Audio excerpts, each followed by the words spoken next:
Well, hi everyone, it's Rob Ryder, and it's Friday, the 3rd of January, 2025. Happy New Year.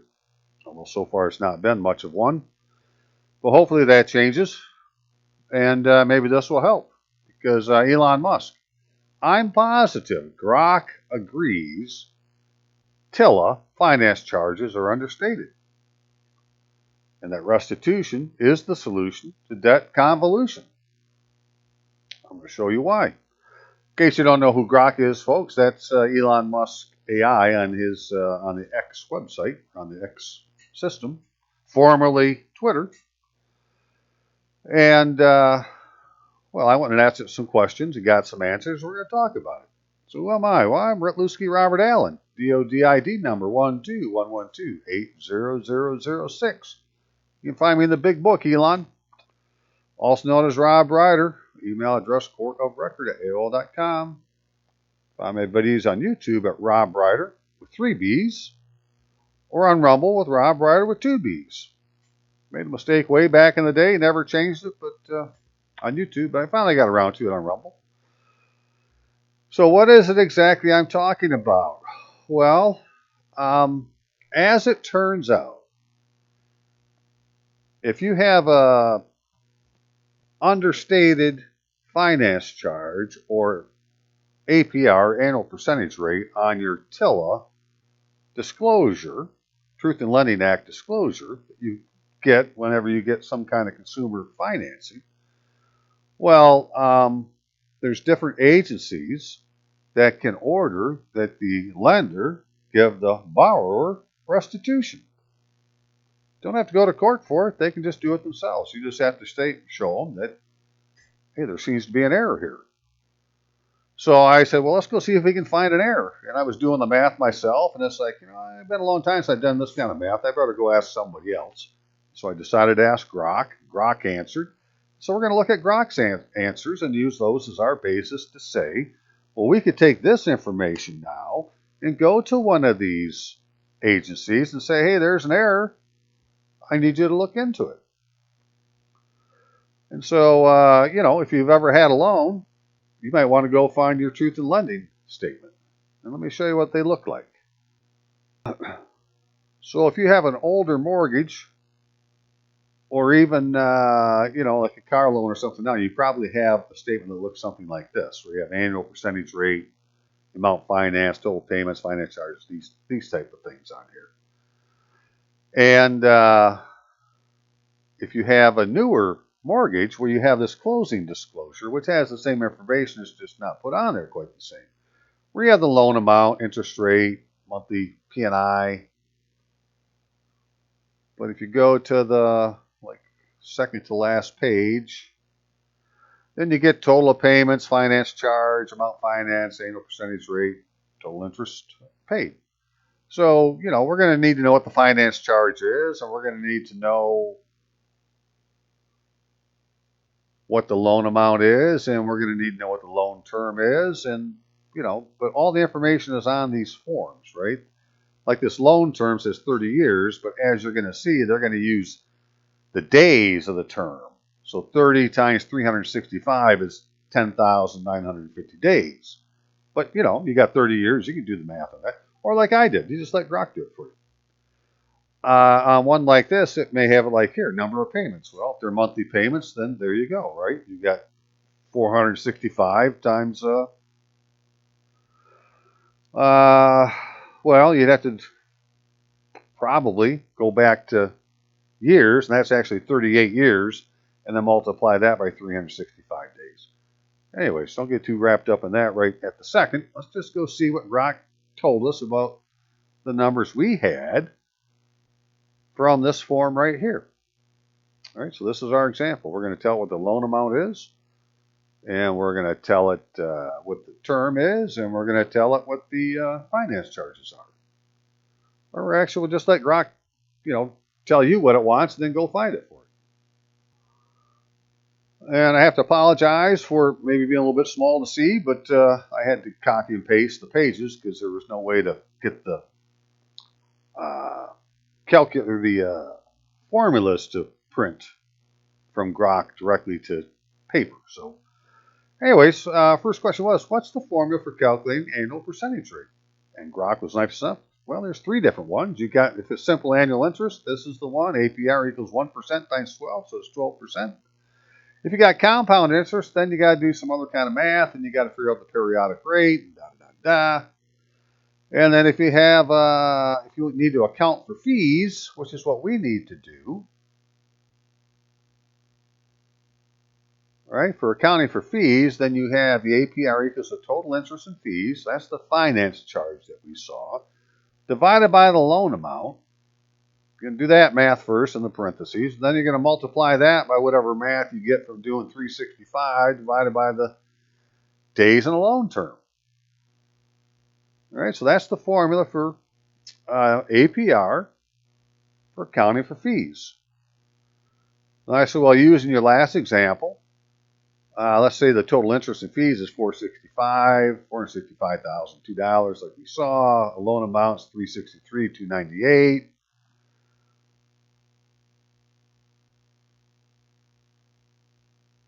And accounting for fees, did this one already. I guess I got the same page on there twice for some reason. So I started doing the math because I had forgot to put the term in there yet. So, but it did it anyways. It said, okay, well, based on that, if you have total interest and fees and the loan amount, which are these two numbers here in the APR, then it said, well, for 1 year, it's 125%. For 2 years, right, because now it's not 365 on the bottom, it's 720 because it's 2 years. It's 62 and 0.76. And then 5 years, right, went up to 1825. Well, now that's 25.1. So as the term gets larger, if the finance charges and the loan don't change, as the term goes up, the annual percentage rate goes down, which would make sense. You've got more time to pay it off. All right. So far, so good. I said, well, sorry, hey, the days in the loan term is actually 10,950. No problem, Grok. Did the math, right? Here we go. Put it in. So we got the same thing now, except now we got 10,950 on the bottom.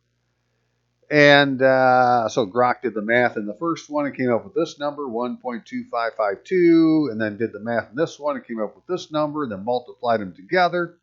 And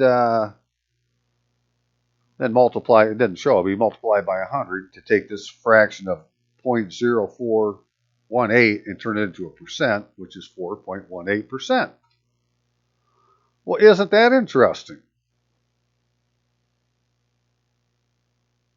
Because on here it says, well, the annual percentage rate is 6.781%. So they overestimated the annual percentage rate, it looks like, you could say, and say, well, okay, is that good or bad? And according to the law, well, that isn't a problem if they overestimate. It's when they underestimate or understate compared to overstate. This is overstated. So you would say, well, that's not a problem. But is it? Because we're not quite done yet. Remember, this is 6.781, where this said, well, it's 4.18, right? So let's keep going, though. And I said, well, okay, well, what if we change the total interest and fees to $600,000? All right, just pick the number. And so it recalculated again. And what that did is it caused the APR to go up, right? So apparently it's the finance charges that are understated. Because by going up to 600,000 made it 5.5, well, we're still not close to our number, which is 6.7 or something like that. I can't remember exactly. But yeah, I use 6.777, which is what I had from a different form for the same loan, but it was like one was the estimated, one was the final or something like that.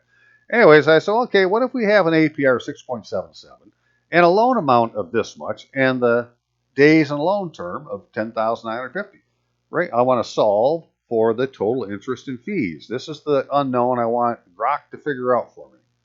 So I'm going to tell Grok, I know what the APR is, because that's on the form, and I know what the loan amount is, and I know what the days are, and I know what it says the finance charge is. Well, let's just forget that for a second. You calculate it and tell me what it should be. And it says, by doing the same math again, right, that the total interest and fees, the finance charge, is actually $738,587. But on the form, as we saw, it was saying that the total interest is only total interest and fees only $456. Excuse me, $465. Right? So the finance charges then are understated. Not the annual percentage rate, the finance charges. Well, now that we know that there's an issue, we should go find some law and see what it can tell us. So as it turns out, in Title 15 United States Code, which is in Commerce and Trade, Section 1607, we got administrative enforcement. And just a second here. Yeah, there it is, administrative enforcement. Enforcing agencies. The subject to Subtitle B, Consumer Finance Protection Act, compliance with the requirements imposed under this subchapter shall be enforced under Section 8 of the Federal Deposit Insurance Act by the appropriate federal banking agency as defined in some other section of some other law, which is 12 U.S.C. 1813Q. Let's go look at it. Here's so Title 12 United States Code, which is banks and banking, Section 1813.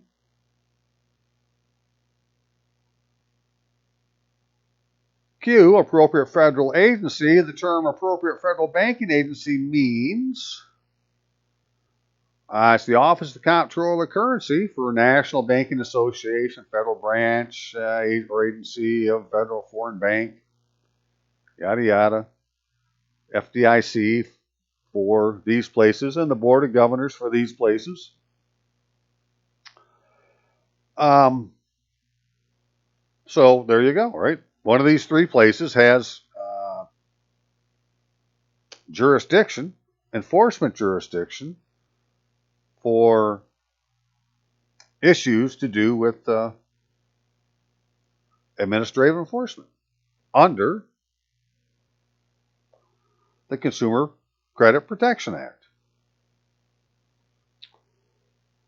Well, having done a little research, I found this FDIC Consumer Compliance Examination Manual. This is from 2024 that talks about determination of finance charges and annual percentage rate, and that the finance charge is measured the cost of consumer credit represented in dollars and cents. The finance charge does not include any charge of a type payable in comparable cash transaction. Examples of charge payable, cash may include taxes, title, license fees, so forth and so on. Finance charges include certain fees, and the finance charge on loans always includes interest charges. Okay. Tolerance for finance charges in a closed-end transaction, which is what a mortgage is, or a car loan, other than a mortgage loan, are generally $5, so forth, right? But if it's a car loan, if it's a mortgage, well, then it's $100. Well, they were off by, thousands and thousands of dollars. In fact, I haven't done the math here. Let me do that real quick. I'll be right back. Yeah, it's a little bit more than $100. It comes out to $273,585. Well, there may be some restitution due. So, let's keep on going. Okay, it talks about being able to rescind during a foreclosure and so forth, but we're not going to wait for foreclosure. If you were in foreclosure, you can ask to rescind, but nevertheless, if you are not, this is what you can do. Tolerance for disclosure after initiation of foreclosure. Okay, again, that's foreclosure. Disclosed finance charge is considered accurate if it's understated by no more than $35. Well, it's understated by $250-some thousand, so or $273,000. So I'd say, yeah, it's off by a bit. Disclosed finance charge and total of payments are considered accurate if the amount disclosed was greater than the amount required to be disclosed. But it wasn't. So it's wrong. Then what? However, again, that's with the foreclosure. Calculating a finance charge one or more complex tasks. One of the more complex tasks under Regulation Z is to determine whether The charge associated with an extension of credit must be included in or excluded from the disclosed finance charge. The finance charge initially includes any charge that is or will be connected with a specific loan. Well, apparently they missed a few because it's not adding up. They got prepaid finance charges, and well, that's about it for that. And then we go down here. We must look at this finance charge. These are all the charges that must be included or always included. Right? So, Any of these could be included, but these must be included. Annual percentage rate. So, yeah, we know what that is. APR must be disclosed. Okay, it's a measure of the cost of credit. APR calculation, not rely on definitions of interest. Okay. Don't know if we need that stuff. Finance charge is not necessarily equivalent to the total interest amount. Yeah, that would make sense. It would be more because it includes the interest rate, plus whatever charges there were. So special requirements for calculating the finance charge and APR. Proper calculation of the finance charge and APR are of primary importance. The regulation requires that the terms finance charge and annual percentage rate be disclosed more conspicuously than any other required disclosure, subject to limited exceptions. So on a lot of these forms, you'll see the box where it has the finance charge and the APR, or like a highlighted box, a darker, bolder box than the rest of them. That wasn't the case on the ones we're looking at, but it doesn't really matter. The finance charge and APR, more than any other disclosure, enables consumers to understand the cost of credit in comparison for shop for credit. The creditor's failure to disclose these values accurately can result in significant monetary damages to the creditor, either from class action lawsuit or from regulatory agencies' order to reimburse consumers for violations of law. Ba-bing, ba-bing, ba-bing. That's one I want to try. Financial institution might also verify. That's their problem. We've already done our math, said, hey, these numbers aren't right. We just want to go take it to the right person now and get somebody to look at it.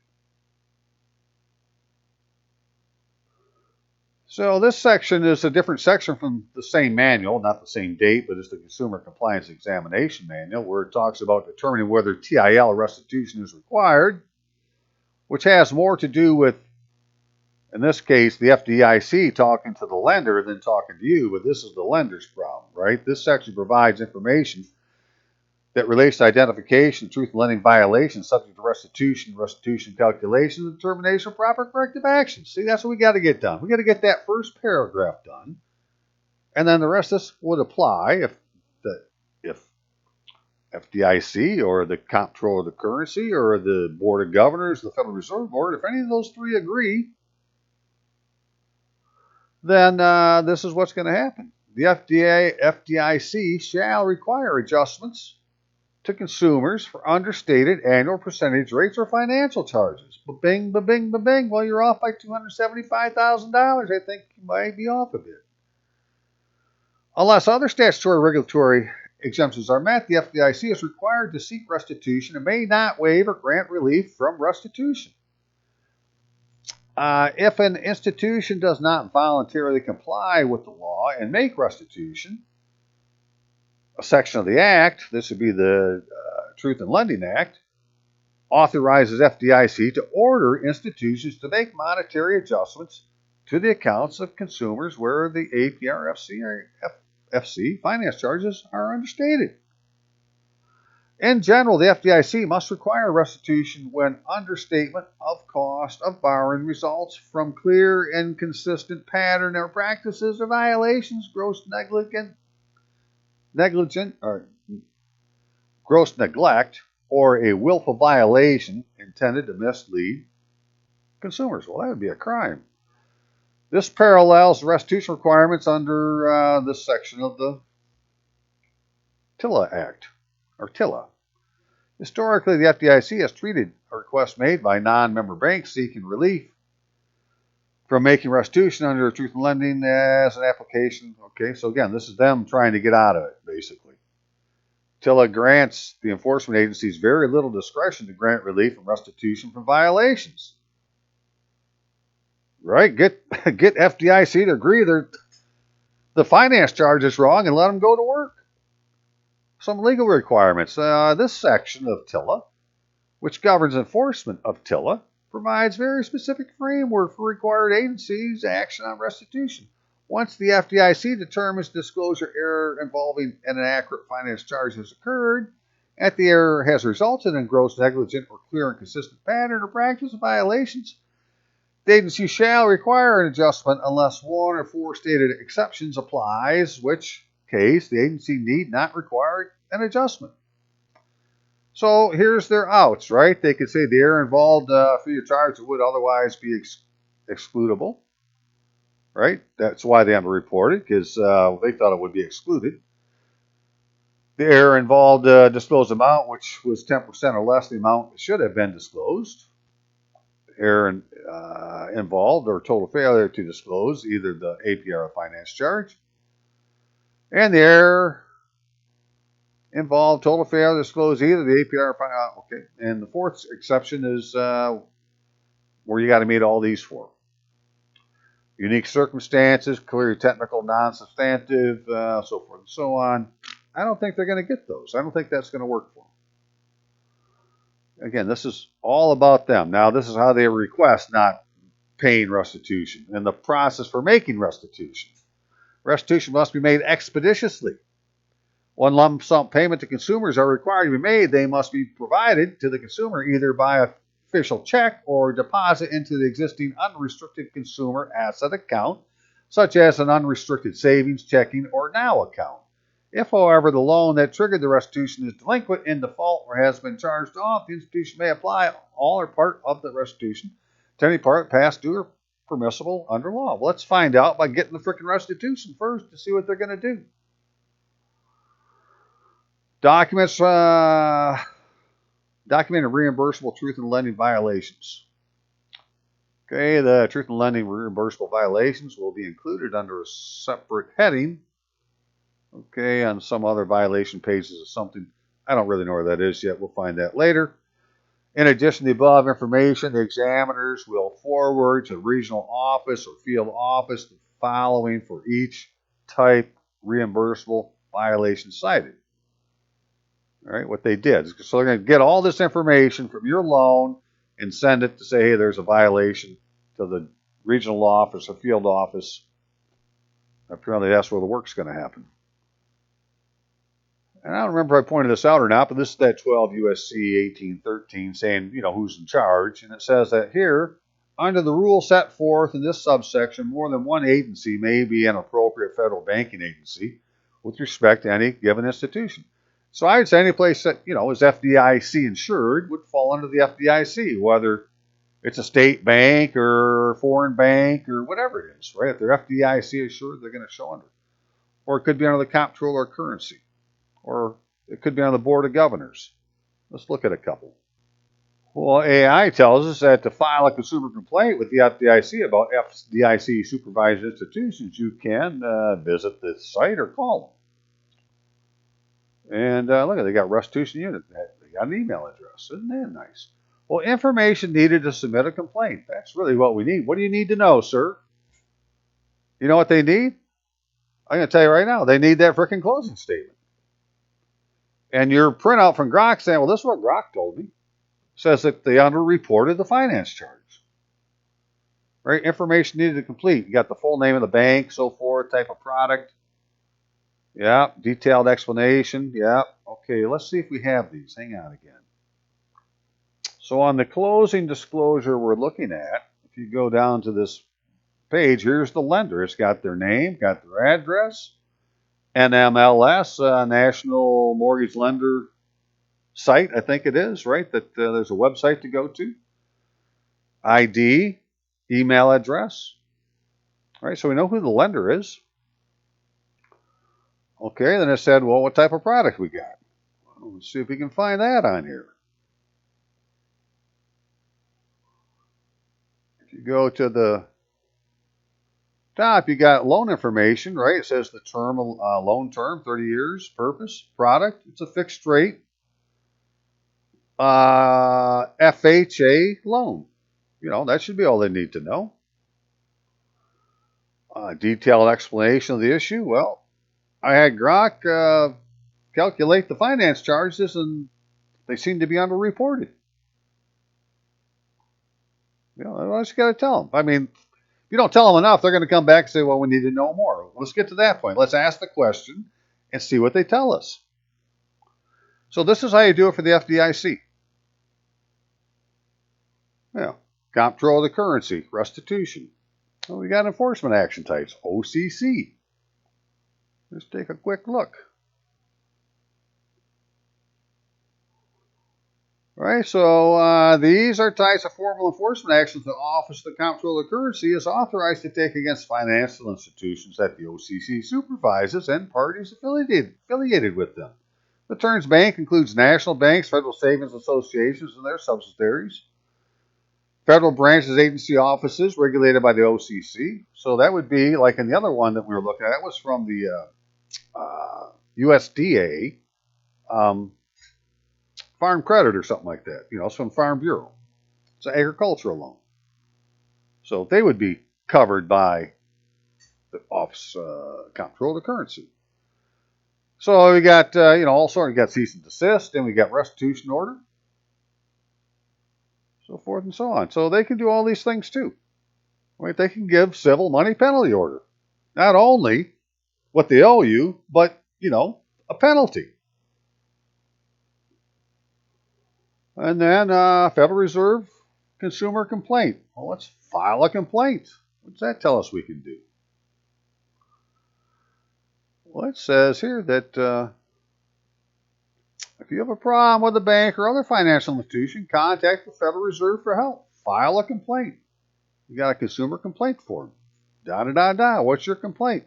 Well, they understated the finance charges, according to Grok.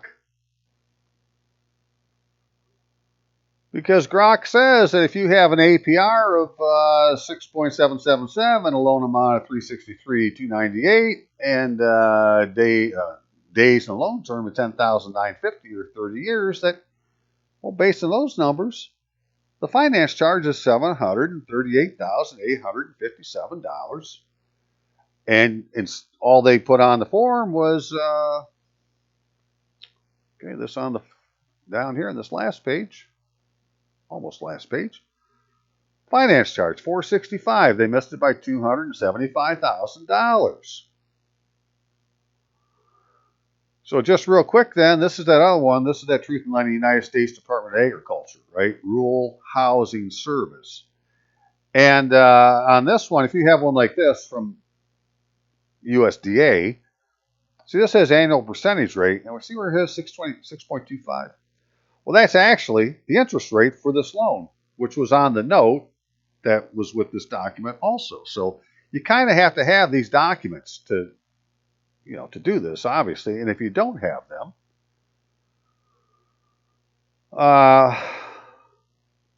your closing agent could get them for you, or your lender could get them for you, right? So you're going to have to find some way to get your document, but if you were to contact your settlement agent and say, hey, this is the file number for a loan. Of course, if you're doing that, you're already looking at the closing disclosure, so you don't really need it. But that'd be to get everything else. Right? So somehow you have to get this form. And so there's where we are today, right? So knowing that now, if somebody has these forms and wants to go to the next step and put in a simple, very, very simple complaint just to see what they say without worrying about all the dots, jots, and tittles at this point. Just a very simple thing to tell them what happened. Hey, I got this closing disclosure that says my finance charges are something, but when I had Grok calculate it, it says that it leads me to believe that the finance charges are understated. And let's just leave it at that. And we'll let them tell us what they have to say. So there we go. Hey, Elon Musk, I'm positive that Grok agrees that the TILA finance charges are understated. And because of that, well, restitution is the solution to debt convolution, because this is why there's a debt crisis, because we're under-reporting shit. Right? When they pay you back your money, that's going to come off the debt crisis. I'm sure of it. I don't really know the math yet, but I'm sure that's what will happen. So let's pierce the veil and get them to pay you back your money. Okay, we'll leave it there. You all have a great day, nice weekend, and if you want me to help you, I can help a few people. I'm not going to do everybody. So, if somebody would send their closing statement, email courtofrecord@AOL.com, right? So we can do the math and get the numbers, and then you're going to I'm going to help you fill out a complaint, real simple, and you're going to send it in, and we're going to see what they say. And then I'm going to put it on a video. If you're okay with that, well, then send me your stuff to look at. But after I've done a couple of them, well, I'm not going to do any more. Then you just have to wait and see what the video says to see what happened. All right, so don't hesitate. If you got one, send it to me, courtofrecord@AOL.com. We'll see you all later. Have a great day.